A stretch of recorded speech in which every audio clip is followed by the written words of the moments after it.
വയസ്സിന് 12 നമ്മൾ ഓച്ചറ പോയി മിക്കപ്പോഴും നമ്മൾ ഓച്ചറ വരും, അത് വേറെ കാര്യം. അങ്ങനെ ഞാനും ഏട്ടനും കൂടി ഇറങ്ങി തരാം. പനിയുടെ ഇതൊക്കെ ഉണ്ടായിട്ട് ബജ്ജിയൊന്നും വേറെ ഒന്നും കഴിച്ചില്ല കേട്ടോ.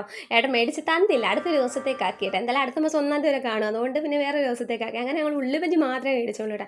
അങ്ങനെ പിന്നെ കുറച്ച് ചില്ലറ ഐറ്റങ്ങളൊക്കെ വാങ്ങി, അത് അടുത്തൊരു വീഡിയോ ആയിട്ട് കാണിക്കാം കേട്ടോ. അതിൽ പിങ്കിമാക്ക് ഒരു പാവനെ വാങ്ങി, അതുകൊണ്ട് അടുത്ത വീഡിയോക്കകത്ത് കാണിക്കാം. പിന്നെ നമ്മൾ ക്ലാസ് അറിയുന്നിടത്തോട്ട് വന്നു, അപ്പോഴത്തേക്ക് ഇത് ഫുള്ളും വീഴ്ത്തണം കേട്ടോ. വീഴ്ത്തിയാൽ എന്തായാലും പാവനെ എന്തെങ്കിലുമൊക്കെ സാധനം കിട്ടും. അത് വെയിറ്റില്ല, ഒരു ബോളാണ് അത് കേട്ടോ, ഭയങ്കര പാടാണ്. അങ്ങനെ പിന്നെ ഞങ്ങൾ കുറച്ച് നേരം അവിടെ കറങ്ങിയൊക്കെ നിന്ന്. പിന്നെ ഏട്ടൻ്റെ കുറച്ച് ഫ്രണ്ട്സിനെയൊക്കെ കണ്ടു, അത് അവരുമായിട്ടൊക്കെ നിന്ന് സംസാരിച്ചുകൊണ്ടൊക്കെ നിന്ന്. പിന്നെ ഞങ്ങൾ നേരെ അവിടുന്ന് വിട്ടേട്ടോ. വീഡിയോ കാണുന്നവർ മിക്കപ്പോഴും ചോദിക്കും ഇത് ആരെ വീഡിയോസ് എടുത്ത് തരുന്നത്. എൻ്റെ ഏട്ടന് മിക്ക വീഡിയോസ് എടുക്കുന്നത് ഇൻസ്റ്റയിലായാലും യൂട്യൂബിലായാലും മിക്ക വീഡിയോസ് എടുത്ത് തരുന്ന ഏട്ടൻ തന്നെ കേട്ടോ.